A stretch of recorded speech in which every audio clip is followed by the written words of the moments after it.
Hello students, स्वागत है आपका आईसीटी वर्चुअल क्लासेस में। मैं हूं कविता, आपकी साइंस टीचर। उम्मीद करती हूं आप सभी अच्छे होंगे और स्वस्थ होंगे। तो क्लास प्रीवियस लेक्चर में हम पढ़ रहे थे वाटर चैप्टर, यानी कि आप जल के बारे में पढ़ रहे थे। प्रीवियस लेक्चर में आपने जल चक्र के बारे में पढ़ा था। आज नए टॉपिक यहाँ पर हम डिस्कस करेंगे। तो आइए चलते हैं स्मार्ट बोर्ड की तरफ और अपना टॉपिक स्टार्ट करते हैं। चलिए, सो क्लास अभी तक आपने यहाँ पर जो लास्ट टॉपिक आपके पास आया था जल चक्र, ठीक है। हम जल चक्र के बारे में हमने रिवाइज कर लिया था। इसके बाद हम तालिका के बारे में कि आपने जैसे आपने सॉइल प्रोफाइल पढ़ी है, मृदा तालिका आपने पढ़ी है। आपने कहा कि अगर आप मिट्टी को देखेंगे तो मिट्टी की अलग अलग परतें होती हैं और अलग अलग परतों में अलग अलग प्रकार की मिट्टी पाई जाती है। जैसे ही आपने जल तालिका के बारे में क्या पढ़ा था, आपने कहा अगर आप किसी भी खेत ले लीजिए, आप कोई भी भूमि का किसी भी टुकड़े को आप अगर देखेंगे तो सबसे ऊपर वाली जो मिट्टी होती है आप उसे लेंगे। आपसे पूछा जाए क्या उसमें मॉइस्चर है, तो आप कहेंगे नहीं, मॉइस्चर नहीं है, क्योंकि आपको ड्राई वो दिखाई देती है। लेकिन होता क्या है, उस मिट्टी में जो मॉइस्चर है वो प्रेजेंट होता है, बहुत कम अमाउंट में होगा लेकिन मॉइस्चर प्रेजेंट होता है, नमी होती है, ठीक है। अब आपने क्या किया, थोड़ा सा मिट्टी की खुदाई की और थोड़ा अंदर की मिट्टी आपने ली। तो आपसे पूछा गया क्या इसमें आपको मॉइस्चर या नमी दिखाई दे रही है, तो आप कहेंगे हाँ, इसमें थोड़ा सा फील आ रहा है कि ये थोड़ी सी कैसी होगी, नमी वाली मिट्टी होगी। फिर आपने और गहराई में खोदा, वहीं की बात करें, आपने और गहराई में आप खोदते चले जा रहे हैं। फिर आपने जब मिट्टी को लिया, फिर आपसे पूछा गया ये किस प्रकार की मिट्टी है, आपने कहा ये मिट्टी अब हमें गीली सी दिखाई दे रही है, ठीक है। आपने और गहराई में खोदा, अब आपको पूरी गीली मिट्टी दिखाई देगी और एक ऐसा लेवल आएगा कि जब आप खुदाई करते रहेंगे तो आपको पानी वहां पर मिलेगा। तो इसे आप क्या कहते हैं, जल तालिका कहते हैं। आपने कहा जैसे जैसे आप नीचे चले गए, जैसे जैसे आपने खुदाई की, तो मिट्टी में क्या होता है, हवा और पानी दोनों होते हैं। पानी सबसे ऊपरी परत में नमी के रूप में आपके पास होगा। आपने कहा जैसे जैसे आप नीचे चले गए वैसे वैसे मिट्टी में हवा की मात्रा कम होती गई और पानी की मात्रा बढ़ती गई, और लास्ट में आपको क्या मिला, यहाँ पर ग्राउंड वाटर आपके पास क्या आया है, ग्राउंड वाटर आया है, भूमिगत। आपने जब जल के स्रोत पढ़े थे तो आपने कहा था कि वर्षा का जल और दूसरा आपने पढ़ा था भूमिगत जल, ठीक है। दो आपके पास स्रोत आए थे, मुख्य स्रोत है वर्षा का जल, और जो आपके पास ग्राउंड वाटर आता है वो आपके पास वर्षा के पानी के क्या है, स्रोत आए थे।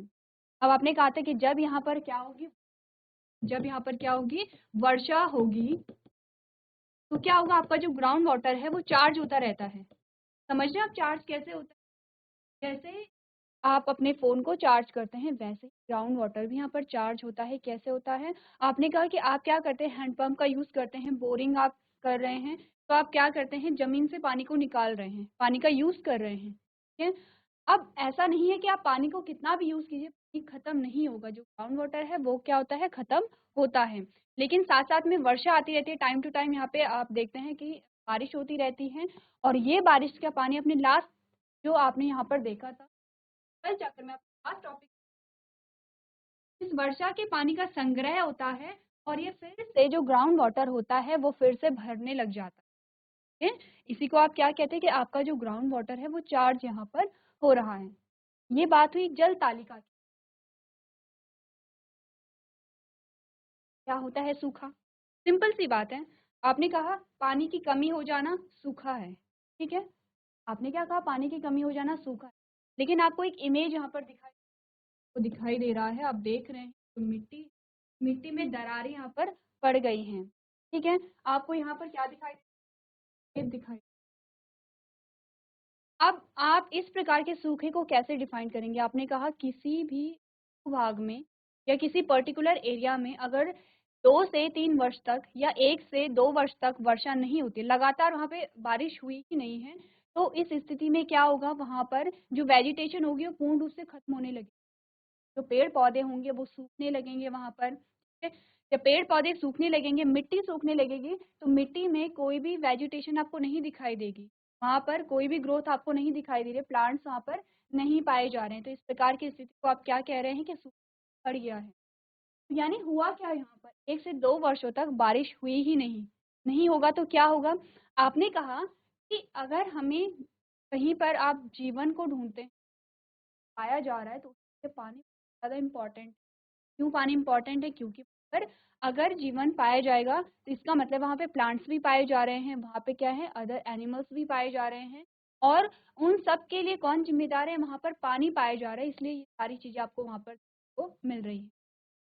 अब हमने कहा ये आपके पास क्या है, ठीक है, यहाँ पर वर्षा नहीं हुई, लेकिन यहाँ पर आपने क्या कहा, यहाँ पर ग्राउंड वाटर रहा होगा, आपने कहा कि मिट्टी में, हमने कहा था कि मिट्टी में नमी होती है, मिट्टी में नमी रही होगी, तो फिर भी ऐसा क्यों हुआ कि वर्षा नहीं हुई लेकिन फिर भी मिट्टी में ऐसी दरारें पड़ गई हैं? ऐसा इसलिए हुआ क्योंकि मिट्टी में पानी था, जो मिट्टी में पानी नमी के रूप में था, उसका यूज लगातार हो रहा था, क्योंकि यहाँ पे क्या थे, प्लांट्स थे, पौधे थे यहाँ पर, और उन पौधों ने क्या किया, कंटिन्यूस का यूज करते रहे, कि प्लांट्स क्या करेंगे, पानी का यूज करेंगे, तभी उनमें क्या होगी, वृद्धि होगी, ठीक है।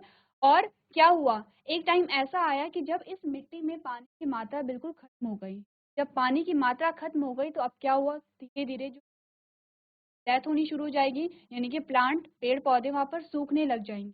सबसे पहले क्या सूखेगा, छोटे छोटे पौधे यहाँ पर सूखेंगे। और आप देख रहे हैं बड़े बड़े आपको वृक्ष दिखाई दे रहे हैं, ये भी गए।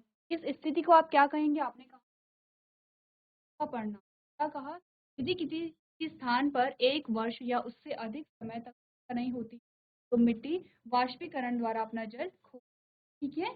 अगर किसी पर 1 या 2 वर्ष तक अगर बारिश नहीं हो रही है तो वहां पर क्या है, पेड़ पौधे लगातार पानी का यूज कर रहे हैं, और प्लस यहाँ पर क्या हो रहा है, वाष्पीकरण की प्रक्रिया लगातार हो रही है। वर्षा नहीं आ रही तो इसका मतलब क्या है, धूप प्रॉपरली निकल रही है, धूप निकल रही है तो आपने क्या कहा था कि सूर्य का प्रकाश है वही वाष्पीकरण के लिए इम्पोर्टेंट है, है। तो लगातार क्या हो रहा है, आपका इवेपोरेशन की प्रोसेस हो रही है, पेड़ पौधे क्या कर रहे हैं, पानी को यूज कर रहे हैं। आपने कहा में क्या होता है, जो मिट्टी होती है वो अपने पूरे जल को खो जाती है। पौधों से वाष्पोत्सर्जन प्रक्रिया द्वारा भी पानी की हानि होगी, ये दोनों ही प्रोसेस आप जानते हैं, वाष्पोत्सर्जन यानी कि इवेपोरेशन आपने पढ़ा है और ट्रांसपिरेशन आपने पढ़ा है, दोनों प्रक्रिया आपने पढ़ी, कहा जा रहा है दोनों प्रोसेस यहाँ पर लगातार हो रही हैं। यहाँ तालाब और कुएं सूख जाएंगे और जल स्तर नीचे गिर जाएगा, यही जो प्रोसेस हो रही है ये हर जगह हो रही है, तालाब में हो रही है, कुओं में हो रही है, जितने भी जल निकाय आपको दिख रहे हैं सब में क्या होगा, यहाँ पे वाष्पीकरण की प्रोसेस होगी, इवेपोरेशन की प्रोसेस होती चली जाएगी। अब हमने कहा था इवेपोरेशन हुआ, बादल बने, बारिश हुई, और जितने भी जल निकायों से वाष्प के रूप में पानी कम हुआ था वो सारे चार्ज हो रहे हैं। आपने लास्ट को यहाँ पर जल चक्र में लास्ट वाला पॉइंट देखा था, संग्रह, क्या कहा था, संग्रह कहा था, आपने कहा था पहले वाष्पीकरण हुआ है, पहले वाष्पीकरण हुआ है, संघनन यानी बादलों का निर्माण हुआ है, फिर आपने कहा अवक्षेपण यानी कि वर्षा हुई है, लास्ट में आप संग्रह कह रहे हैं। संग्रह में क्या होता है कि जितना पानी, जितनी भी पानी की हानि वाष्प के रूप में हुई है, उस पानी की जो हानि है वो पूरी होती है, यानी कि जितनी भी जल निकाय है वहां पर क्या होंगे, चार्ज होते रहते। अब हमने कहा कि यहाँ पे वाष्पीकरण तो हो रहा है लेकिन वर्षा हुई ही नहीं, वर्षा नहीं हुई तो क्या होगा, जितनी भी जल निकाय हैं वो चार्ज नहीं होंगे, उनमें फिर से पानी नहीं आएगा, तो क्या होगा, इनका जल स्तर नीचे गिर जाएगा। नेक्स्ट आपको क्या बात बताया, सब इंसानों, जानवरों और जंगली पौधों को प्रभावित करेगा। यदि यह लगातार 1 या 2 साल तक जारी रहता है तो इसका परिणाम सूखे में होता है। अभी बात आप जानते हैं, आपके पास आते हैं सूखे के क्या परिणाम होंगे, आप अच्छे से समझते हैं सूखे का परिणाम, फिर आप सोच क्या परिणाम हो सकते हैं, और उसके बाद हम डिस्कस करेंगे क्या क्या यहाँ पर आपको रिजल्ट देखने को।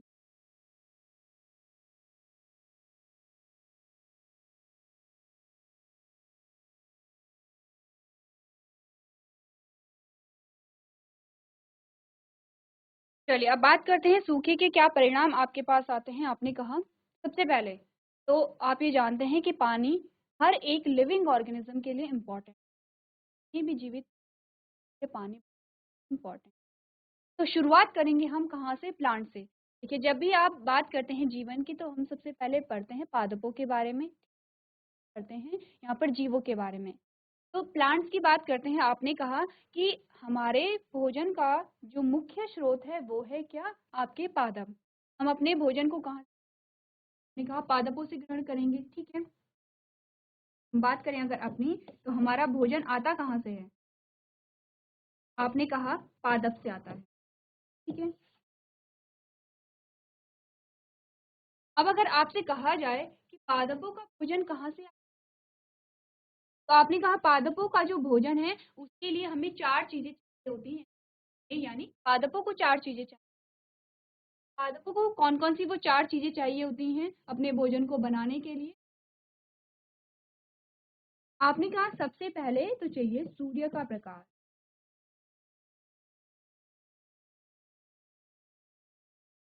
ठीक है? दूसरा आपने कहा चाहिए CO2 यानी कि कार्बन डाइऑक्साइड, ठीक है। तीसरा चाहिए क्लोरोफिल,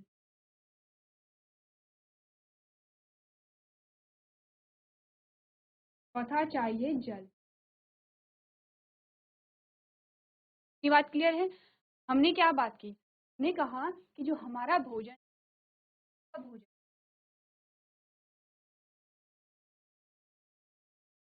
मनुष्य यानी कि हम अपनी बात करें, उसका जो भोजन है वो पादप से मिलता है। पादप को भोजन कहाँ से मिलेगा? हमने कहा पादप को भोजन, पादप अपना भोजन स्वयं बनाते हैं, लेकिन कुछ कच्ची सामग्री उन्हें चाहिए होती है, कुछ रॉ मटेरियल चाहिए होता है, जिसमें का प्रकाश आता है, कार्बन डाइऑक्साइड आता है, क्लोरोफिल आता है, जल आता है। जब आपने प्लांट चैप्टर पढ़ा होगा तब आपने फोटोसिंथेसिस यानी प्रकाश संश्लेषण पढ़ी है, और आपने इन 4 चीजों के बारे में वहां पर पढ़ा है, ठीक है। अब बात करते हैं सूर्य के प्रकाश। प्रकाश प्लांट्स को मिलता रहेगा क्योंकि सूर्य यहाँ पर क्या है, अवेलेबल है, ठीक है। सूर्य का प्रकाश मिलता रहेगा। दूसरा आपने कहा क्लोरोफिल प्लांट में ऑलरेडी होता है। आपने क्या कहा, जो पेड़ पौधों का हरा क्लोरोफिल की वजह उनमें ऑलरेडी प्रेजेंट है। फिर हमने कहा कार्बन डाइऑक्साइड, यहाँ पर हमारे वातावरण में कार्बन डाइऑक्साइड प्रेजेंट होता है, ये भी पौधों को इजिली मिल जाता है। अब बात आती है जल की। जल कहाँ से मिलेगा? आपने कहा कि जल जो मिट्टी में जो जल होता है, मिट्टी में जो जल प्रेजेंट होता है, वहीं से पेड़ पौधे क्या करते हैं, पानी को लेते हैं। इसका क्या मतलब है? इसका मतलब ये है कि यहाँ पर जो पेड़ पौधे होते हैं वो पानी को कहाँ से ग्रहण करेंगे? मिट्टी से, क्योंकि मिट्टी में क्या है, जो नमी के रूप में पानी है, या फिर जो आपको दिखाई देता है जो जड़ें होती हैं जो बहुत नीचे तक फैली हुई होती हैं, वो क्या करती हैं, मिट्टी से पानी को अवशोषित करेंगी। अब यहाँ पे हमने कहा कि किसी एक क्षेत्र में 1-2 वर्षों से वर्षा हुई ही नहीं है, वहां पर उस मिट्टी में पानी ही नहीं पाया जाएगा। अगर पानी ही नहीं पाया जा रहा है तो यहाँ पर क्या होगा? चौथी चीज है, जो चौथा रॉ मटेरियल है, वो पेड़ पौधों को नहीं मिलेगा। जल यहाँ पर नहीं मिला। जब जल यहाँ पर नहीं मिला तो फोटोसिंथेसिस की जो प्रोसेस है वो नहीं हो पाई, यानी कि प्रकाश संश्लेषण की प्रक्रिया नहीं हो पाई। प्रकाश संश्लेषण की प्रक्रिया हुई नहीं, पादप अपना भोजन नहीं बना पाए, ठीक है। अब आप अच्छे से जानते हैं कि पादप अगर अपना भोजन नहीं बना पाए तो वो जीवित नहीं रह पाएंगे, क्योंकि सेम जो बात हम पे अप्लाई होती है वही पादपों पर भी होती है, क्योंकि सभी को अपने जीवन को जीने के लिए क्या है, भोजन की आवश्यकता होती है, ठीक है। अब धीरे धीरे क्या होगा, ये जो पादप हैं ये क्या होंगे, इनकी मृत्यु कैसे होगी? आपने कहा कि ये क्या हो जाएंगे, सूख जाएंगे। क्या हो जाएंगे? सूख जाएंगे। अब जब पादप यहाँ पर सूख गए हैं तो हमारे भोजन का जो स्रोत है वो क्या होगा, वो नष्ट होने लगेंगे, ठीक है। यहाँ पे फसलें नहीं उगेंगी, फसलें नहीं उगेंगी तो हमें अनाज नहीं मिलेगा, हमें भोज्य सामग्री नहीं मिलेगी। तो इस प्रकार से क्या होगा, पादप भी वहां पर नष्ट होने लगेंगे, और जो यहाँ पर और जो जीव हैं, ना सिर्फ मनुष्य, हम सबकी बात करें, जितने भी लिविंग ऑर्गेनिज्म हैं वो सारे क्या हैं, डायरेक्टली इनडायरेक्टली क्या हैं, पादपों पर निर्भर हैं, यानी कि प्रत्यक्ष अप्रत्यक्ष रूप से पादपों पर। धीरे धीरे इसका प्रभाव सब पर पड़ने लगेगा। हमने कहा कि जो हमारे पशु होते हैं उनका चारा कहाँ से आता है, उनका चारा आता है पादपों से। पादप ही नहीं है तो उनका चारा उन्हें नहीं मिल पाएगा। हमें अपना हमारा भोजन कहाँ से मिलता है, पादपों से। तो यहाँ पे पादप ही नहीं होंगे तो हमें हमारा भोजन नहीं मिल पाएगा। तो हुआ क्या, आपने कहा कि सूखा अगर पड़ा है तो वहां पे जो जीवन है वो नष्ट होने लगेगा, और धीरे धीरे अगर ऐसी ही स्थिति बनी रही तो वहां पर जीवन पूर्ण रूप से समाप्त हो जाएगा। समझ रहे हैं आप कि सूखे के परिणाम आपके पास आ सकते हैं। सूखे के परिणाम में क्या होगा, फसल नहीं होगी, ठीक है। फसल क्यों नहीं हो रही है? क्योंकि प्रकाश संश्लेषण की प्रक्रिया के लिए पानी चाहिए था और पानी वहां पर अवेलेबल है ही नहीं। नेक्स्ट आपने कहा भोजन और चारे की उपलब्धता घटेगी, ठीक है। भोजन और चारा वहां पे उपलब्ध नहीं होगा। ऐसी स्थिति के समय समग्र परिणाम से ऐसी स्थिति के समग्र परिणाम से मनुष्यों और जानवरों के जीवन का क्या होगा, नुकसान होगा। यानी कि अगर सूखा निरंतर बनी रही में क्या होगा, जो हो जाएगा। ने पढ़ा कि सूखा क्या होता है और बात क्लियर है। अब आते हैं सूखे के जस्ट अपोजिट, जो हमारा टॉपिक आता है वो है बाढ़। बाढ़ क्या होती है? जैसे कि आपको इमेज में दिखाई दे रहा है, यहाँ पर अगर अत्यधिक जल कहीं पर भर गया है, बहुत ज्यादा पानी अगर कहीं पे भर गया है, बाढ़ की स्थिति में क्या होता है कि जब लगातार एक स्थान पे जब लगातार क्या होती रहती है, वर्षा होती रहती है। ठीक है, क्या होगी, एक स्थान पर लगातार वर्षा जब होती रहती है, और वर्षा कैसी होगी, वर्षा की जो तीव्रता है वो बहुत अधिक होती है। ठीक है, दो चीजें यहाँ पर हैं। एक तो किसी जगह पे लगातार वर्षा हो रही है, और वर्षा कैसी हो रही है, तीव्रता के साथ हो रही है, बहुत तेजी से बारिश हो रही है, तो उस स्थिति में वहां पर क्या होती है, बाढ़ की स्थिति आ जाती है। तो क्या होता है, देखिए हमने क्या कहा था, नॉर्मली वर्षा हो रही है, जैसे बारिश आई नॉर्मली जैसे आती है। अब क्या हुआ, जो हमारी भूमि थी, जो मिट्टी थी, मिट्टी ने पानी को एब्जॉर्ब किया। आपके जो जल निकाय हैं वो भी क्या हुए, वो रिचार्ज हो रहे हैं, आपका ग्राउंड वाटर भी रिचार्ज हो रहा है। लेकिन एक ऐसा टाइम आएगा कि आपका ग्राउंड वाटर यानी कि भूमि का जल पूरा वहां पे क्या हो गया है, रिचार्ज हो गया है।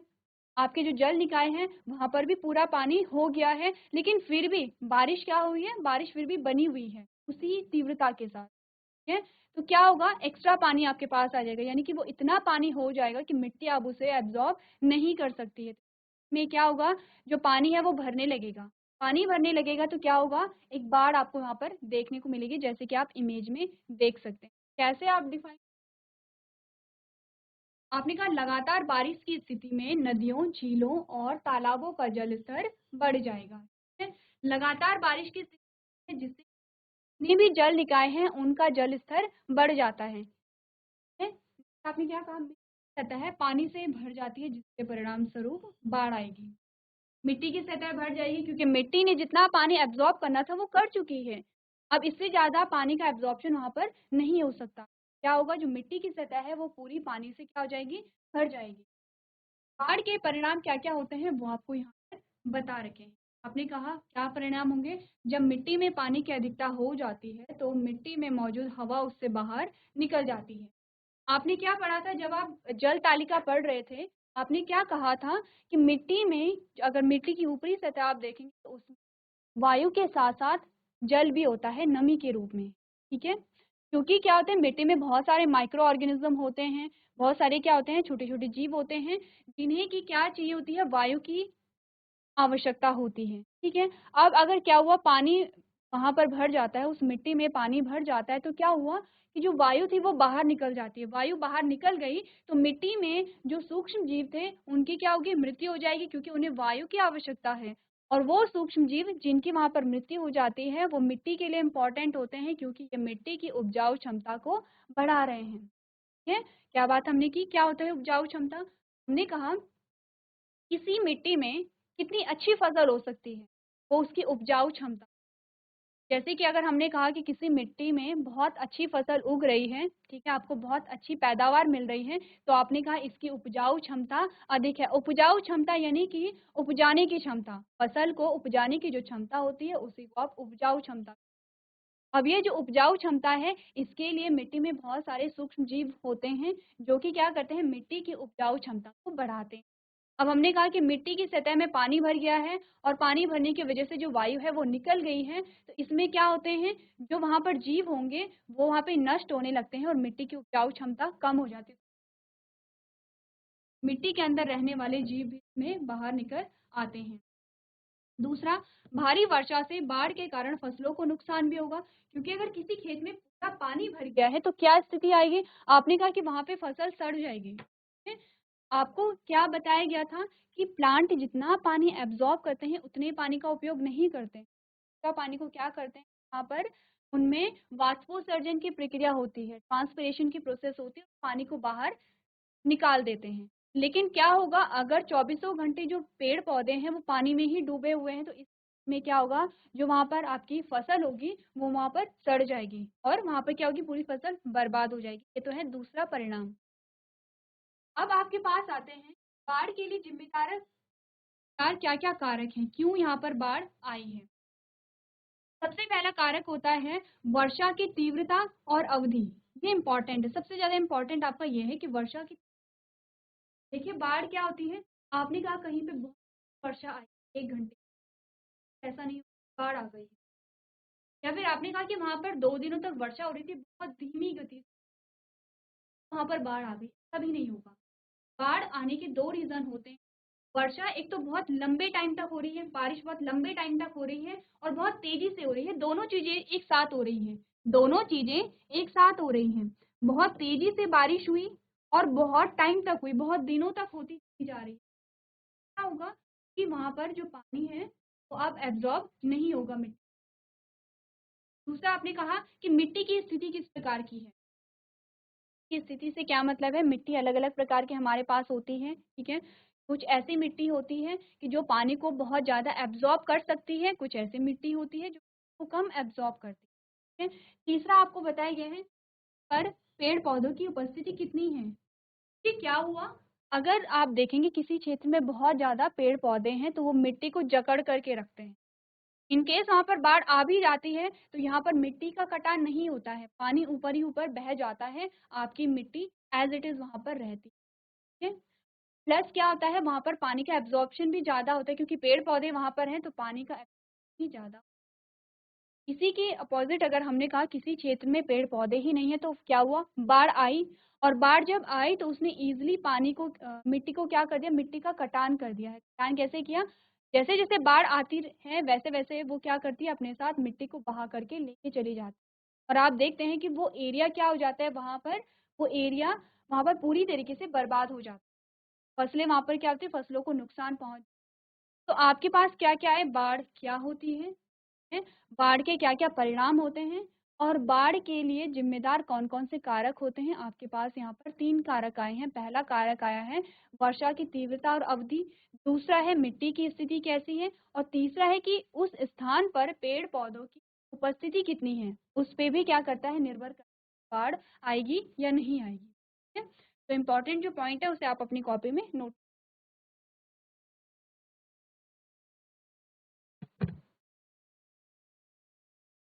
चलिए अगला जो हमारे पास आता है वो है जल के क्या क्या उपयोग आपके पास आते हैं, वो आपको बताया गया है।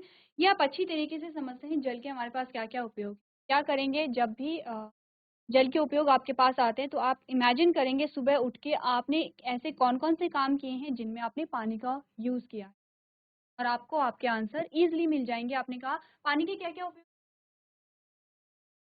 आप क्या करेंगे, सफाई करेंगे। सफाई हर जगह की होती है, चाहे आप घर हो, चाहे आपके स्कूल हो, चाहे हॉस्पिटल हो, ठीक है, सब जगह की क्या होती है, सफाई होती है। आप क्या करते हैं, सफाई करते हैं, अपने कपड़ों को धोते हैं, फिर आप सिंचाई भी करते हैं, ठीक है, फिर आप बागवानी भी करते हैं। क्या अंतर होता है सिंचाई, आप घर से लेकर कहते हैं। नेक्स्ट आपने कहा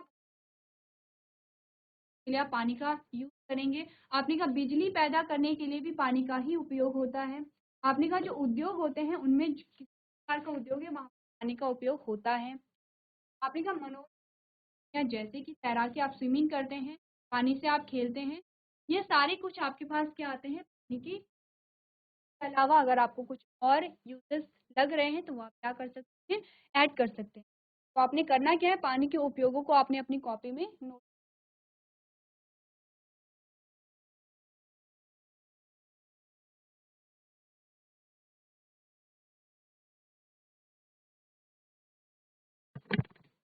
चलिए इसके बाद आपके पास आता है जल संरक्षण। आप देख चुके हैं कि जल हमारे लिए कितना इम्पोर्टेंट है, तो अब आपको ये भी जानना जरूरी है कि आप जल संरक्षण आपको करना चाहिए, किस प्रकार से आप करेंगे। ये बहुत छोटी छोटी सी चीजें होती हैं जिससे आप जल संरक्षण कर सकते हैं। अगर आप पानी का यूज कर रहे हैं तो बहुत छोटी छोटी चीजें आपको ध्यान देना है, जैसे कि अगर आप ब्रश कर रहे हैं तो जिस दौरान आप ब्रश कर रहे हैं आप अपना नल नहीं छोड़ेंगे, तो क्या होता है, पानी वेस्ट हो जाता है। जैसे कि अगर आपके घर में बर्तन धोए जाते हैं तो आप नल के बजाय अगर आप बाल्टी में पानी भर कर को धोते हैं तो उसमें कम पानी लगता है, ठीक है। जैसे कि जब आप कपड़े धोते हैं तो हम बहुत एक्स्ट्रा पानी को गिरा देते हैं, जैसे कि जब आप अपनी गाड़ियाँ धोते हैं, साफ़ करते हैं, तो हम क्या करते हैं, पाइप का यूज़ करते हैं। तो पाइप के बदले अगर हम बाल्टी का यूज़ करें तो उससे क्या होगा, पानी कम खर्च होगा। ये तो है छोटी-छोटी चीज़ें जो आप अपने घर में यूज़ कर सकते हैं। तो देख लेते हैं जल संरक्षण में आपने पढ़ा, यह बहुत ज़रूरी है कि पानी का इस्तेमाल सावधानी से किया जाए। हमें इस बात का ध्यान रखना चाहिए कि पानी बर्बाद ना हो। ये पता है पानी हमारे लिए कितना इम्पोर्टेंट है, ठीक है? नेक्स्ट आपने कहा यह ज़रूरी नहीं है कि बगीचे में इस्तेमाल होने वाला पानी पीने लायक हो। तो आप क्या करते हैं, अपने फूलों में पानी डालते हैं, ऐसा नहीं है कि आप फ्रेश वाटर उसमें डाल रहे हैं। आपने क्या किया, आपने सब्जी धुली, आप उसका पानी वहाँ पर डाल सकते हैं। तो इससे क्या हुआ, जो आपकी सब्जी भी धुल गई है और जो पानी अब बचा है उसका फिर से रीयूज़ आपने कर लिया, ठीक है? तो आपने क्या कहा, यह निगम द्वारा आपूर्ति किए गए पानी, पीने के पानी से बगीचों को सींचते हैं।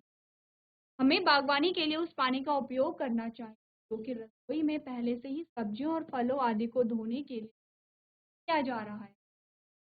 बात क्लियर है? आपने क्या किया, आपने पानी को बचाया भी वहां पर और पानी का सदुपयोग भी आपने कर लिया है। दूसरा आपको बताया गया है, इस बात का हमेशा ध्यान रखें कि आपके घर में पानी की टंकी भरते समय ओवरफ्लो ना हो जाए, क्योंकि हम करते क्या, हम भूल जाते क्या है, पानी हम भर रहे हैं और इससे क्या होता है, टंकी भर जाती है, ओवरफ्लो हो जाती है, बहुत सारा पानी नीचे गिर जाता है। नेक्स्ट आपको कहा गया है, अपनी कार या स्कूटर धोने के लिए नली के पाइप का उपयोग ना करें, इसकी बजाय आप बाल्टी का प्रयोग करें। कम पानी फिर क्या होगा, उतना ही पानी आप यूज करेंगे जितनी वहाँ पे आवश्यकता है। आपको कहा गया है, यदि आप अपने दांतों को ब्रश करते समय नल को खुला छोड़ देते हैं, तब 16 लीटर पानी की खपत हो जाती है। एक मग में पानी भरें और इस्तेमाल करें। क्या देखा, छोटी छोटी आदतों से आप क्या कर सकते हैं, जल को बचा सकते हैं। और सोचिए अगर हर एक इंसान इन आदतों में चेंजेस करेगा तो क्या होगा, बहुत सारा जो पानी हो जाएगा। चलिए सो क्लास, आज आपने यहाँ पर पढ़ा सूखा क्या होता है, बाढ़ की स्थिति किस प्रकार से आती है, साथ ही आपने जल संरक्षण के बारे में जाना। तो इस प्रकार से हमारा जो चैप्टर है वो कंप्लीट होता है। नेक्स्ट जो हमारा लेक्चर होगा उसमें हम इस चैप्टर से रिलेटेड क्वेश्चन आंसर्स को यहाँ पर डिस्कस करेंगे। उससे पहले आपको करना क्या है, जो भी आपको पढ़ाया गया है वो आप घर से रिवाइज करके लेके आएंगे। तो आज के सेशन में हम इतना ही करेंगे। अभी तक क्लास में बने रहने के लिए आपका धन्यवाद।